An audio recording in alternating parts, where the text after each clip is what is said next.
네, 반갑습니다. 오늘 이제 할 부분은 이제 반야심경과 성공부 책 297쪽인데요. 반야심경의 이제 무안개 내지 무의식계 하는 이제 부분입니다. 지난번에 무안입이 설신의 무색성향 미촉법 부분을 공부했는데요. 눈, 귀, 코, 혀몸 뜻이 색성향 미촉법을 접촉하면서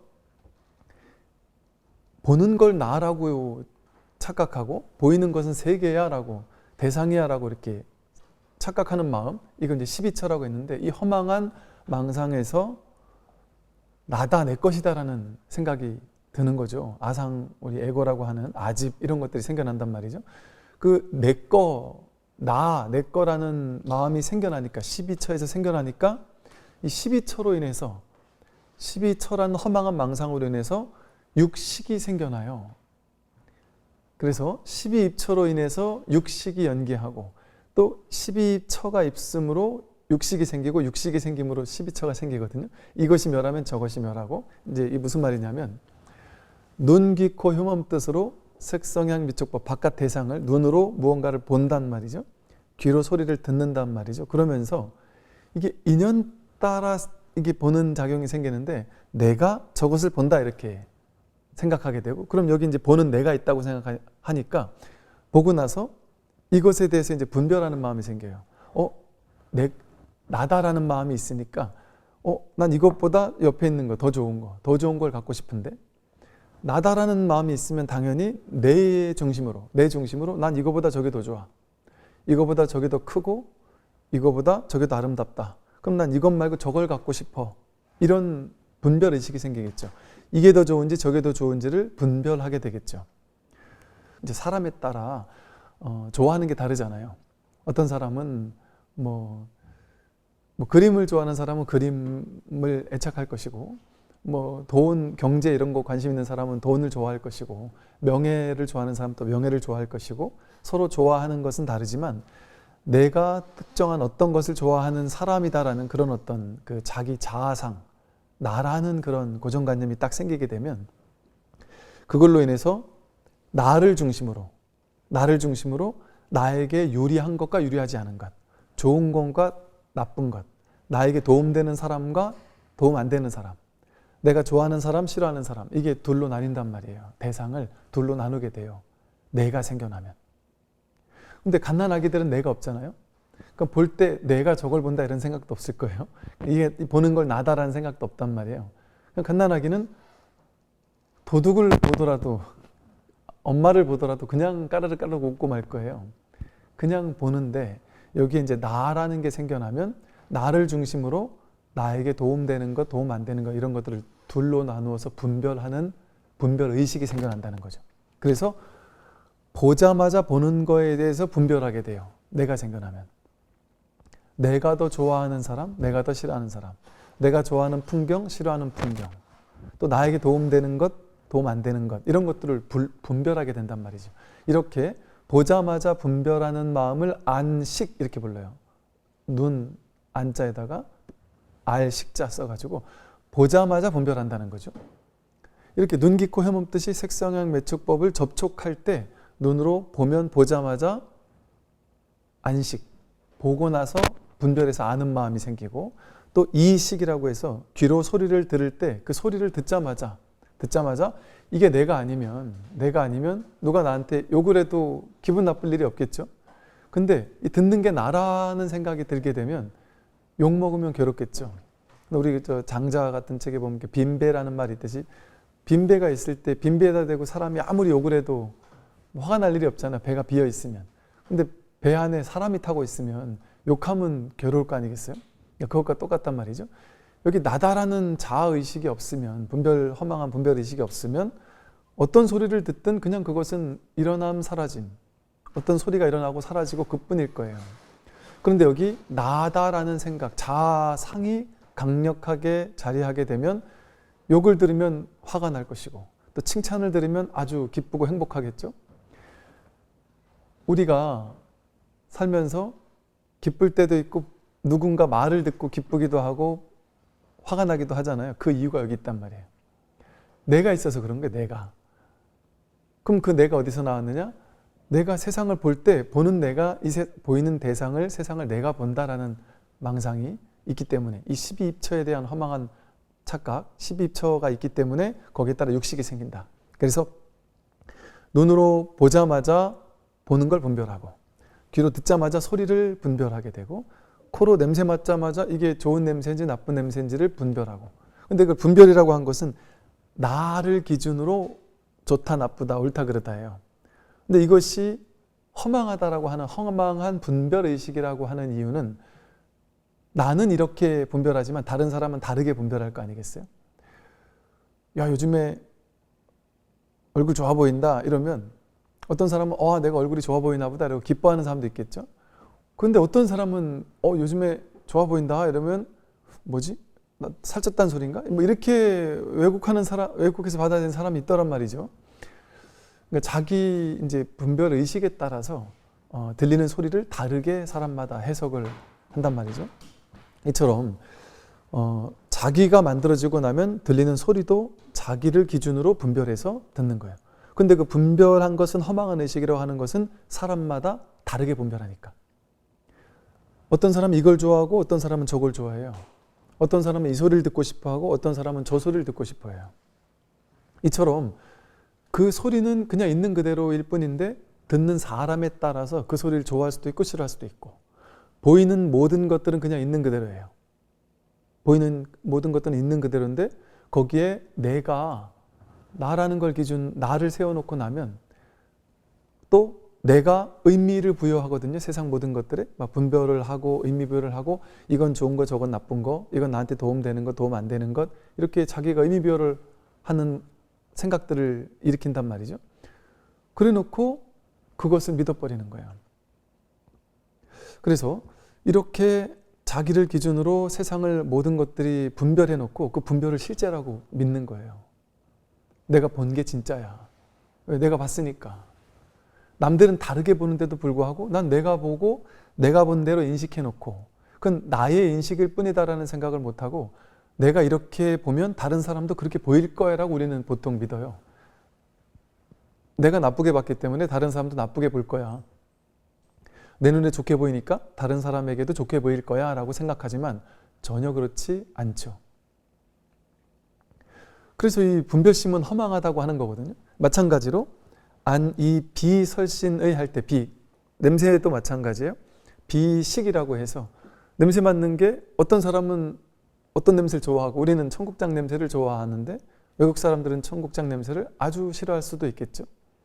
어떤 사람은 삭힌 홍어 냄새를 좋아하는데 어떤 사람은 되게 싫어할 수도 있겠죠. 그래서 이거 비식이라고 해서 냄새를 맡자마자 자기의 어떤 오랜 업습, 오랜 경험과 이 인식에서 나온 어떤 쌓여있던 어떤 식 이런 것을 바탕으로 냄새 맡아지는 것들을 분별한다는 거죠. 자기를 중심으로 분별을 하기 시작합니다.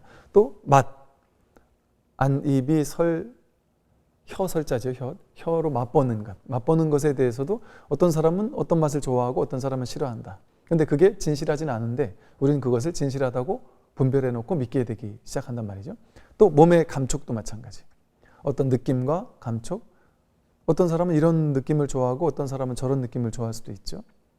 이런 어떤 느낌에 대한 분별이 사람마다 다 다르죠. 자기를 기준으로 자기의 어떤 삶의 경험을 기준으로 어떤 느낌들을 분별한단 말이죠. 감촉된 느낌들을 분별한다.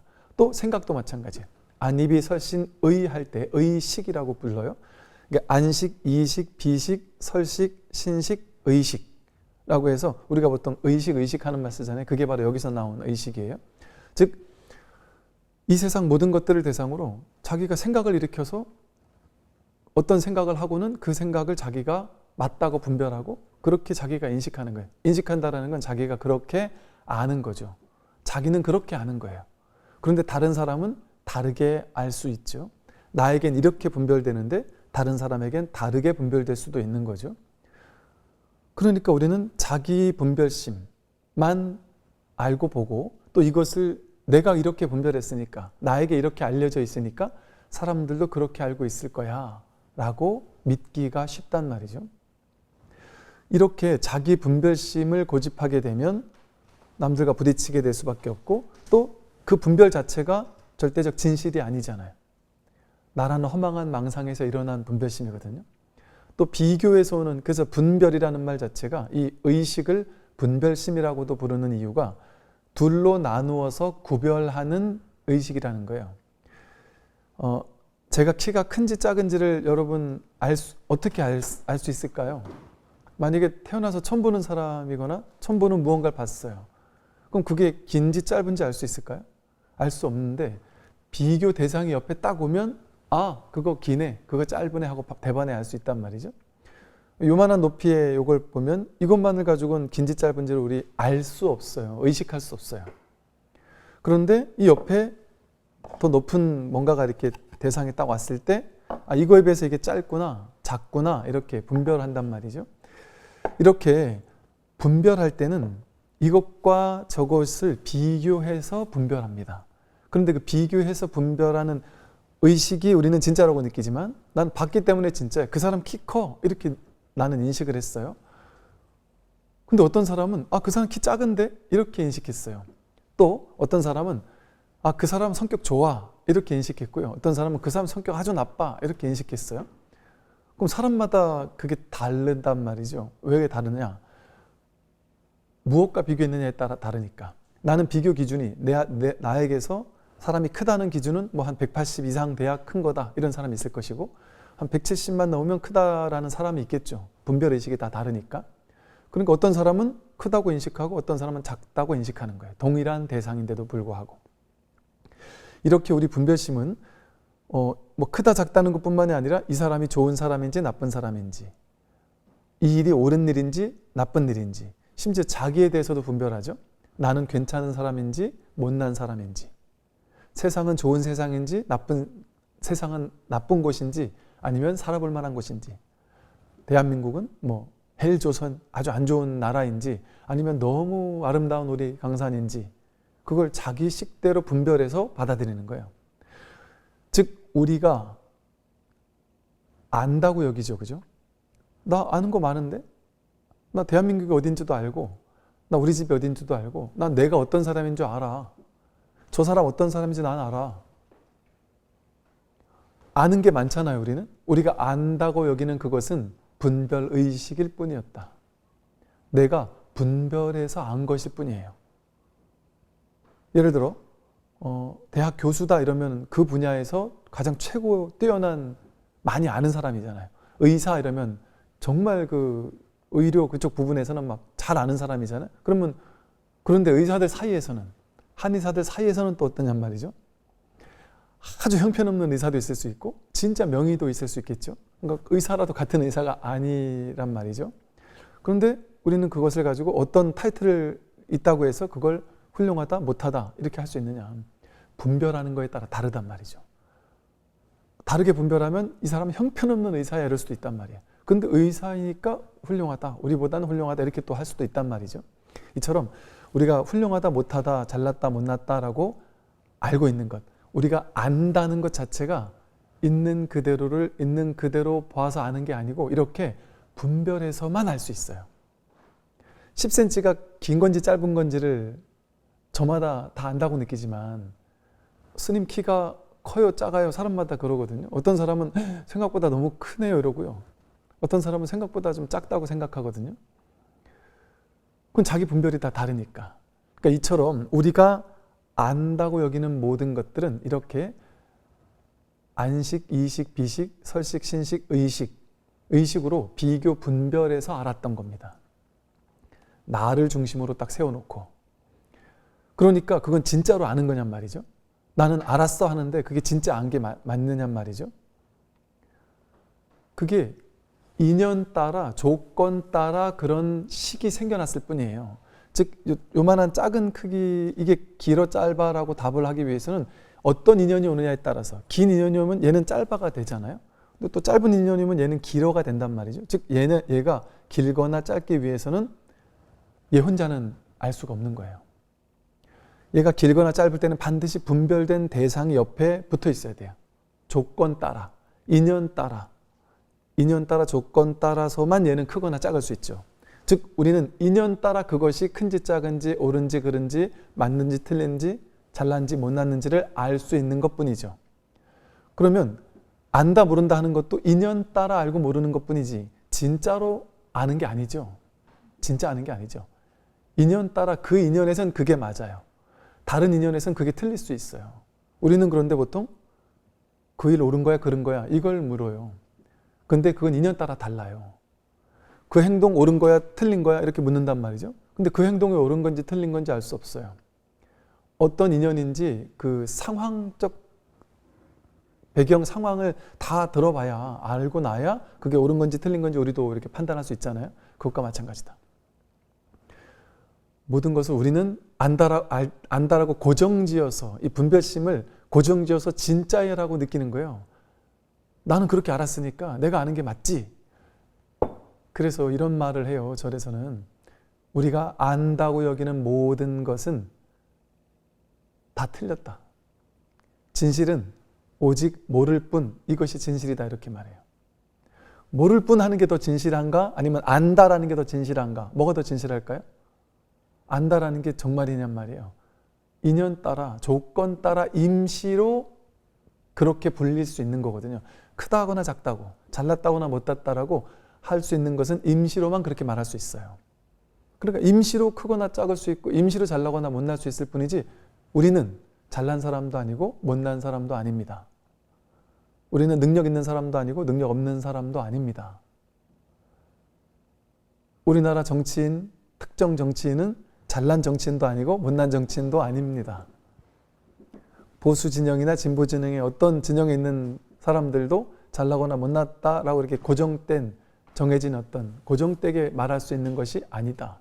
그럼에도 불구하고 우리는 내가 아는 거, 인식한 걸 둘로 나누어서 옳고 그르고 맞고 틀리고 뭐 보수 진보 이 종교 저 종교 이렇게 딱 틀 잡아놔요. 그래서 옳은 그룹 틀린 그룹을 딱 정해놓고 그것을 자기가 옳다고 믿고 있죠. 그리고 내가 옳다고 여겼던 이 생각대로 되지 않을 때 괴로워해요. 나와 틀린 사람이 나에게 시비를 걸어올 때 화가 나고 짜증스럽고 저 사람을 무시하게도 되고 그러면서 그 사람과 갈등을 일으킵니다. 이 모든 갈등을 일으키는 것이 자기 분별에서 나온 건 줄 모르고 그래서 사람들은 평생토록 뭘 찾아 나서냐 하면 더 옳은 거, 더 잘 분별할 줄 아는 지식, 분별지라고 그래요. 분별을 잘할 줄 아는 지식, 그게 세상에선 가장 최고의 지식이에요. 나보다 더 많이 아는 사람, 나보다 전문적 지식을 더 많이 아는 사람, 그 사람이 최고인 거죠. 그래서 우리는 더 많이 알고 싶어 해요. 그리고 많이 아는 사람을 뭐 박사라고도 부르고 많이 아는 사람을 대단하다고 쳐준단 말이죠. 그런데 그 안다라고 여겼던 모든 아르마리는 이와 같이 허망하다라는 사실을 생각해 본 적 있습니까? 우리가 많이 아는 사람은 대단하다고는 생각해 봤지만 아무리 많이 알아봐야 그 아는 것을 가지고 해탈할 수는 없단 말이에요. 묶인 것에서 벗어날 수 없단 말이죠. 많이 안다고 해서 내가 자유로워질 수 있어요? 행복해질 수 있습니까? 괴로움에서 벗어날 수 있을까요? 그건 그냥 아르마리에 불과해요. 어떤 A라는 사람이 괜찮은 사람인지 괜찮지 않은 사람인지를 정말 알 수 있을까요, 우리가? 그 사람은 어떤 인연에서는 괜찮은 사람의 행동을 하거든요. 또 다른 인연에서는 안 괜찮은 사람의 행동을 하거든요. 죽었다 깨어난다고 해서 알 수 있을까요? 보통 사람들은 이제 그래요. 그 사람을 막 떠받들면서 와 대단하다고 하고 막 칭찬하고 막 연예인들 훌륭하다고 하고 막 잘났다고 하고 막 이렇게 떠받들어주고 이러면은 연예인들도 이런 얘기를 많이 하죠. 뭐라고 하냐면 자기가 그 말을 해요. 사실 저는 여러분이 생각하는 것처럼 그렇게 괜찮은 사람 아니에요. 그렇게 착한 사람 아니에요 하고 밑밥을 깔아요. 왜 그럴까요? 내 안에는 저 사람들은 나를 향해서 열광하고 있지만 나에게는 저 사람이 열광하는 그런 모습만 있는 게 아닌 줄 자기는 알거든요. 자기 마음 안에는 인연 따라 다르게 작동하는 마음이 보이거든요. 분별이. 나도 욕심 있고 일부분은 어떤 상황이 놓였을 때 막 베풀어주는 사람이거든요. 나는. 그런데 또 어떨 때는 나는 욕심이 있는 사람이에요. 누구나. 인연 따라 그 마음이 생기는 거예요. 우리는 이렇게 생각해요. 원래 욕심 없는 사람이 있어. 그 사람은 욕심 없는 사람이야. 그리고 저 사람은 원래 욕심 많은 사람이야. 이렇게 규정하길 좋아하거든요. 그렇게 규정된 자를 그 사람이다 혹은 나다라고 탁 정하길 좋아해요. 근데 그건 분별일 뿐입니다. 사실은 모든 사람이 정말 나쁜 놈들 있잖아요. 진짜 범죄자든지 아주 나쁜 짓을 한 사람들, 그 사람이 진짜 나쁠까요? 그 사람이 예쁜 아기를 데려다 주면 그걸 보고 웃지 않을까요? 고양이, 아주 애기 고양이가 막 예쁜 짓을 와서 이렇게 하면 당장이라도 막 그냥 갖다 버려 이럴 사람이라도 막상 앞에 예쁜 고양이가 와가지고 이렇게 막 비비면 그 나쁜 놈이 고양이를 휙 집어 던질까요? 거기 사르르 녹는단 말이에요. 웃으면서, 나도 모르게 웃으면서. 인연 따라 반응한단 말이에요. 물론 이건 있죠. 자기가 지금까지 살아오면서 반응했던 삶의 업식이 있어요. 삶의 경험들. 내가 이렇게 알고 저렇게 알던 어떤 식이 쌓이는 거예요.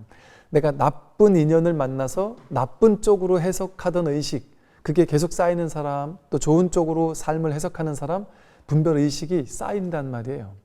이걸 업습이라 그래요. 업이 습관이 된다는 거예요. 쌓이니까. 또 식의 증장이라 그래요. 식이 자꾸 쌓여요. 그러니까 분별 의식을 자꾸 나쁜 쪽으로만 해석하는 사람도 있잖아요. 세상을. 또 세상을 자꾸 좋은 쪽으로만 해석하는 사람도 있죠. 좋은 쪽으로만 많이 해석하던 업식을 가진 사람은 세상을 보자마자 좋은 쪽으로 해석할 확률이 높아요. 그게 자기 개성이라고 느끼는 거죠. 그러니까 그 업식이라는 것이 이어지는 것 같잖아요. 자기 성격적 경향성이 이어지는 것 같이 느낀단 말이에요. 그러니까 나는 착한 사람, 저 사람은 나쁜 사람, 이렇게 생각하는 거예요. 그럼 그게 고정돼 있다면 그게 진짜 자기겠죠? 근데 고정돼 있는 게 아니라 아무리 착한 사람도 최악의 상황에 인연을 마련해주면 나쁜 짓을 해요. 전쟁이라는 것이 사람을 무섭게 만들기도 하잖아요. 평상시에는 그러지 않던 사람이 전쟁이나 어떤 충격적인 어떤 인연 속에 그 사람을 딱 갖다 놔버리면 거기서 거기 맞는 행동을 합니다. 옛날 전쟁 영화라든지 이런 걸 보면 아주 착한 사람이었는데 처음에는 사람 한 명 죽이는 것도 못하는 사람이었는데 내 전우를 죽인 저놈들을 막 죽이고 그것뿐 아니라 막 점령지에 가가지고 온갖 나쁜 짓을 막 하면서도 죄의식 하나 없이 할 수도 있단 말이에요. 인연이 그렇게 만드는 거예요. 인연이. 이처럼 정해진 고정된 실체적으로 이 사람은 착한 사람이야, 이 사람은 나쁜 사람이야 라고 판단할 수 없습니다. 알 수 없어요. 우리는. 우리의 모든 알은 좀 유보할 수 있어야 돼요. 그걸 딱 고정되게 딱 정해놔서는 안 된단 말이죠. 왜 그럴까요? 우리가 안다고 여겼던 모든 것들은 사실은 인연 따라, 이걸 교리적으로 말하면 18개에서 만들어진 거예요. 18개, 육식이라는 거는 12처에서 만들어진 것이고 내가 그렇게 봤으니까 그렇게 경험되는 거예요. 그리고 놀라운 건 내가 분별의식이 자꾸 나쁜 쪽으로 해석하는 분별의식이 쌓여 있어요. 그러면 그 사람은 예를 들어 내가 어떤 일을 할 수 있을까? 난 못할 거야, 못할 거야. 못할 거야 라는 생각을 믿기 시작하면 못할 수밖에 없을 만한 인연 조건, 가능성, 정보들이 나에게 막 오기 시작해요. 그리고 또 막 밝고 긍정적인 에너지를 가지고 나는 할 수 있을 거야, 할 수 있을 거야 라는 분별의식을 믿기 시작하면 그 분별심을 증명해 줄 만한 삶의 조건들을 내가 찾아요. 찾고 또 그런 것들이 눈에 띄고 그러다 보니까 그걸 더욱더 내 생각이 맞았잖아. 규정하기 쉽단 말이죠. 왜냐하면 사람은 자기가 믿는 대로 보거든요. 내가 믿는 대로 보고 싶어지잖아요. 그러면 내가 믿는 그것을 증명해 줄 만한 것들을 세상에서 만나요. 그건 세상에서 그런 진실이 있어서 내가 그걸 만난 게 아니라 내가 그걸 끌어당긴 거예요. 그냥 남편이 그냥 늘 일상적이던 행동을 매일 했단 말이에요. 근데 아내가 갑자기 어디서 영화를 보고 왔거나 옆집 아줌마한테 내 남편 바람 핀다는 얘기를 듣고 왔거나 이래가지고 갑자기 남편이 바람 피는 거 아니야 라고 내가 생각을 하기 시작하잖아요. 그러면 남편은 그냥 평소처럼 행동했을 뿐인데 이걸 굳게 믿으면 굳게 믿을수록 평소에 그냥 일상적이던 행동이 다 의심 가기 시작해요. 그럼 나중에는 완벽하게 맞아떨어져. 이 사람이 바람피는 게 완벽해. 왜? 증거가 너무 많으니까. 남편이 전화만 오면 나가서 전화를 받아요. 당연히 그럴 수 있다라는 생각을 못하고 또 그 X그만 하면서 화를 낼 수도 있어요. 남편 핸드폰에 비밀번호가 있어요. 왜 비밀번호가 있지? 나한테 뭐 숨기는 게 있나?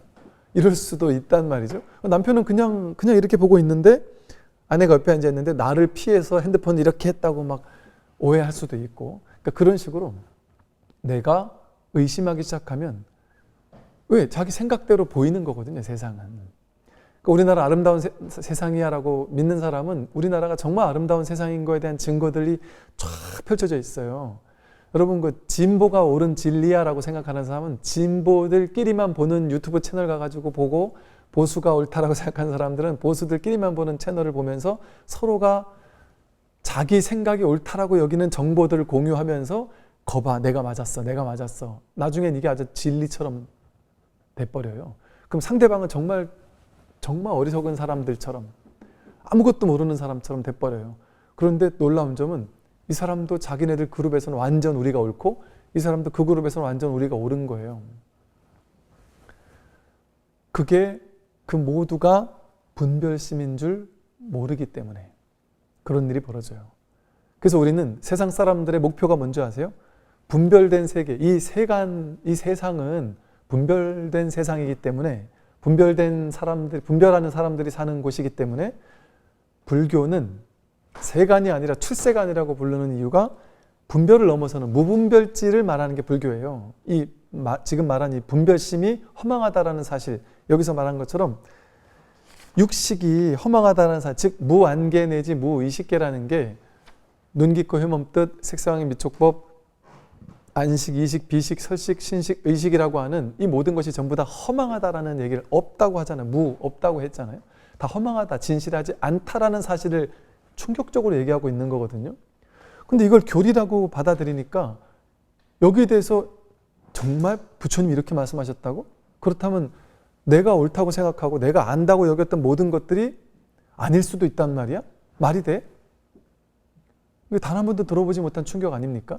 세상 사람들은 전부 다 인류 역사 속에서 저마다 옳은 것 중에 가장 옳은 지식을 찾기 위해서 찾아 나섰죠. 스승을 찾아 나섰고, 더 좋은 주의 주장, 어떤 무슨 주의 하는 주의를 찾아 나섰고, 어떤 종교를 찾아 나섰고, 더 훌륭한 스승을 찾아 나섰고, 더 올바른 걸 얘기하는 어떤 철학자들이 누가 있을까, 이걸 찾아 나섰단 말이에요. 그런데 어떤 주의든 사상이든 철학이든 종교든 모든 곳에서 우리가 옳아라고 얘기하는 주의 주장을 다 하고 있단 말이에요. 그럼 사람들은 그 중에 어느 게 가장 옳은 걸까를 하나를 선택해야 돼요. 이거를 선택하면 여기서 말하는 게 옳고 나머지는 다 틀리는데, 신기하게 이런 거 있지 않나요? 사이비 종교를 믿으면서도 뻔하게 사이비 종교가 이게 사이비라는 게 교리도 허술하고 누가 봐도 사이비가 있거든요. 근데 본인은 그 사이비라는 느낌에 내가 꽂혀 있는 게 아니라 내 분별의식은 이게 진리라고 내가 믿었기 때문에 내가 믿는 것만 보고 싶은 거예요. 그러니까 내가 믿고 있는 대로만 보는 거예요. 그러니까 그 사람에게는 이게 아웃포커싱 되듯이 안 보이는 거예요. 딱 이 내가 믿는 것만 도드라지게 보인단 말이죠. 그러니까 그 사람에게서는 거기에 단점들이 안 보여요. 그러니까 종교나 사상이나 그런 추종자들이 생겨날 수 있어요. 그런데 놀라운 점은 이 세상에 이거거나 저거거나 이 주의 주장이거나 저 교리거나 이 종교거나 저 종교거나 이런 저마다 내가 옳다라고 주장하는 종교, 사상, 철학 이런 것들이 많잖아요. 그건 전부 다 분별이었단 말이에요. 진실하지 않단 말이에요. 그러니까 우리가 세속에서 더 올바른 걸 찾아 나서는 일은 반드시 실패합니다. 그거 정말 진실인지 알 수 없어요. 죽을 때까지. 어느 게 더 옳았는지 알 수 있습니까? 알 수 없어요. 자기 종교 안에서 진리라고 주장하는 거지 보편적인 진짜 진리라는 걸 알 수 있냔 말이에요. 알 수 없습니다. 불가능해요. 그걸 찾는 것은. 그런데 놀라운 점은 불교에서는 주장하는 게 없습니다. 이런 온갖 자기 교리 교설을 주장해야 되잖아요. 불교의 모든 교리는 주장할 게 없다, 이것도 주장할 게 없다, 여기도 머무를 게 없다, 무주법, 공항, 실제가 아무것도 없다, 공성, 무하다, 그걸 주장하는 너가 누구냐, 널 할 게 없다. 견해, 모든 견해를 다 깨뜨려요. 무분별, 분별할 것이 없다. 알 것이 없다, 오직 모를 뿐이다.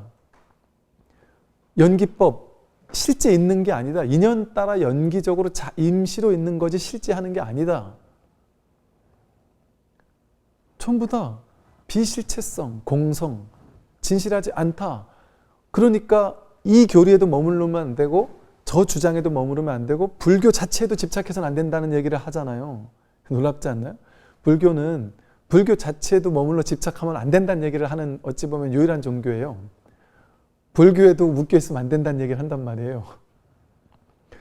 그래서 결국엔 뭐라고 얘기하냐면 사실은 깨닫고 나면 부처도 없고 법도 없고 진실도 없다라고 얘기를 해요. 어리석은 중생을 상대로 해서 그 어리석음에서 벗어날 수 있는 해탈을 얘기하는 거고, 괴로운 사람을 상대로 괴로움에서 벗어나는 해탈 열반을 말하는 것뿐이지 이미 벗어난 사람에게는 해탈 열반이 따로 없습니다. 주의 주장이 없습니다. 불교에는 교리가 없어요. 모든 불교 교리는 임시적으로 묶여있는 사람을 풀어주기 위한 방편인 거예요. 약인 거예요. 응병여약이라고 해서 약이에요. 매일 먹어야 되는 밥이 아니란 말이에요. 거기 머물러서 밥 없으면 죽잖아요. 그런 게 아니라 약이라는 말은 뭐예요? 일용할 양식 밥이면 거기 묶여서 죽을 때까지 그 밥을 먹어야 돼요. 근데 불교는 약이라서, 약이라는 말은 뭐냐면 임시로 내가 묶인 거에서 풀려날 때까지만 약이 필요한 거예요. 풀려나고 나면 그냥 부처예요. 끝이란 말이에요. 계속 부처된 사람들을 붙잡아 놓고 불교 신자 만들어가지고 이런 놀이 하려고 불교가 있는 게 아니란 말이에요. 그러니까 불교에서는 공부 어느 정도 하면 하산해라 이러잖아요. 영원히 불교 안에 묶어놓고 뭐 무슨 신도 교주 놀이 하려고 하는 게 아니란 말이죠. 왜? 그 모든 것들이, 안다고 여기는 모든 것들이 전부 다 허망한 분별의식이기 때문에, 분별심이기 때문에, 그 분별심은 전부 다 12처와 육식에서 나왔단 말이에요. 이 12처와 육식을 합해서 18계라고 부릅니다. 그래서 안계, 이계, 안이비 설신의를 안계, 이계, 비계 이렇게 부르고요. 또 색상의 미촉법 뒤에다가 계를 붙여서 색계, 성계, 향계 이렇게 부르고요. 안식, 이식, 비식 할 때 안식계, 이식계, 비식계, 설식계, 신식계, 의식계 이래 부릅니다. 그래서 그 18개를 첫 번째는 안계죠. 그리고 18번째 맨 마지막 가면은 의식계잖아요. 그래서 여기 반야심경에서는 무안계 내지 무의식계라는 거는, 이 내지라는 말은 18개 중간에를 여서부터 여기서까지 이 소리예요. 그러니까 즉 안계에서부터 의식계까지, 즉 18개가 전부 다 없다. 실제가 아니다. 이 말을 보고 어떤 사람은 부처님께서 12처 18개를 설하셨는데 대승불교에서는 그게 없다고 얘기한다. 부처님 가르침을 깨는 거다. 이런 식으로 얘기를 하던데 당연히 아니죠. 그건 정말 너무 말이 안 되는 말이죠. 부처님은 오온 12처 18개를 설하신 이유가 오온이 있다, 12처가 있다, 18개가 있다라는 얘기를 하는 게 아니라 무아를 설하기 위한 거예요.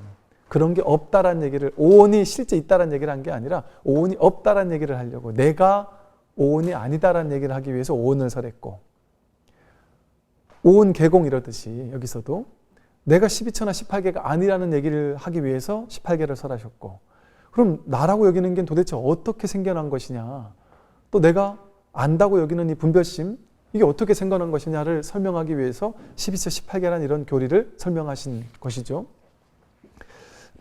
그래서 다시 교재로 가세요. 안식이라고 하면요, 눈으로 보이는 대상, 뭐 빛깔과 모양이 있는 것들, 뭐 모양이 있는, 빛깔이 있는 것을 뭐 현색이라고 부르고요, 모양이 있는 것들을 형색이라고 불러요. 그래서 이렇게 안식으로는 모양과 빛깔 이런 것들을 분별해서 의식한다. 아, 이것과 저것이 다르구나. 이 모양과 저 모양이 다르다라는 걸 우리는 이렇게 보자마자 분별할 수 있죠, 그죠?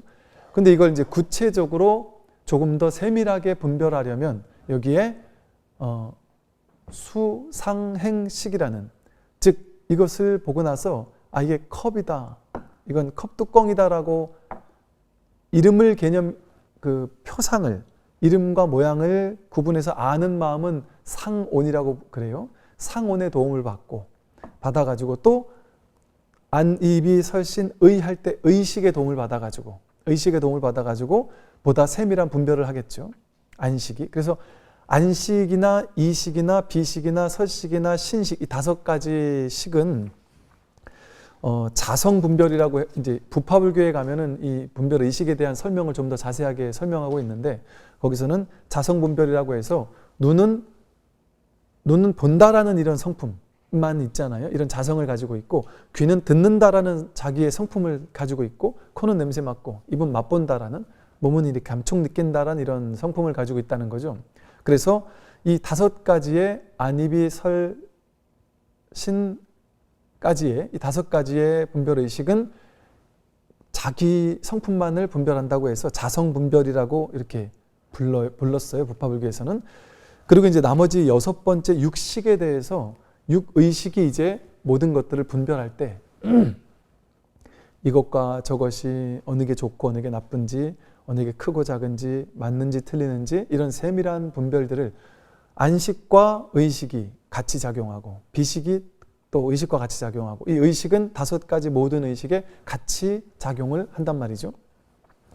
그래서 이 육식에 대해서 이제 부파불교에서 상당히 많은 연구를 해놨어요. 부처님 가르침, 교리에 대한 세부적인 연구를 해놨는데, 이제 거기에 따르면 이제 육의식은 이렇게 자성분별도 하지만, 아까 앞에 말한 것처럼 자성분별도 하지만 그 수념분별, 개탁분별이라는 걸 한다라고 해서, 즉 수념분별하면 과거를 회상하거나 미래를 생각하는 등의 분별작용, 그것도 한다. 우리 분별의식이 어떤 걸 보자마자 좋다거나 나쁘다고 하는 건 왜 그럴까요?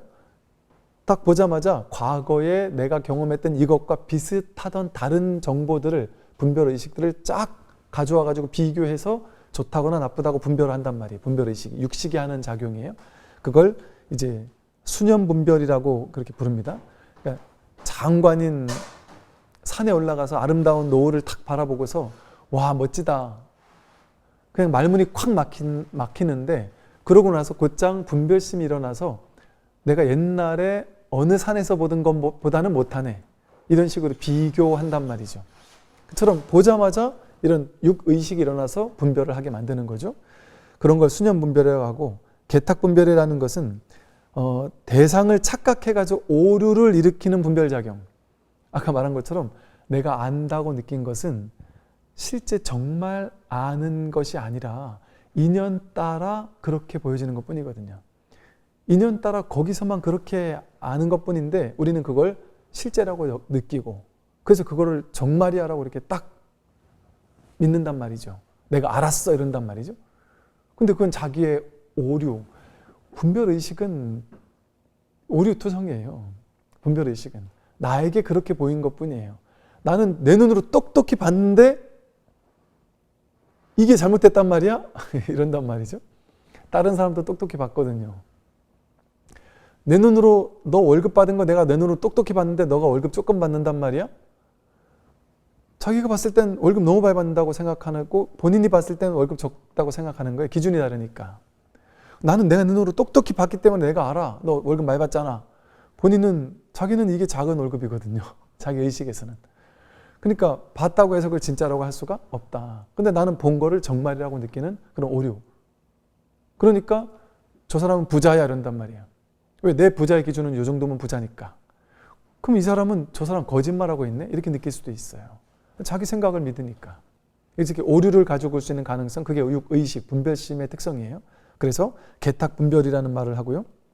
또 이 육식은 견줄 비자를 써가지고 다른 것과 비교, 분석, 판단해가지고 헤아린다 해가지고 비량이라고 불러요. 비량. 비교, 판단, 견주어서 헤아린다. 그래서 비량이라고 부르고, 또 그 오류를 일으켜가지고 잘못 헤아리는 아닐 비자 비량. 아닌 것을 기라고 자꾸 빡빡 우기는 그런 그 특성을 가지고 있는 게 또 육의식의 특징이라는 것이죠. 이제 시간이 지금 좀 많이 돼서요. 이 부분은 다음 시간에 조금 더 정리하고 그리고 그 다음 부분으로 넘어가도록 그렇게 하겠습니다. 오늘은 여기까지 마치겠습니다. 선발하십시오.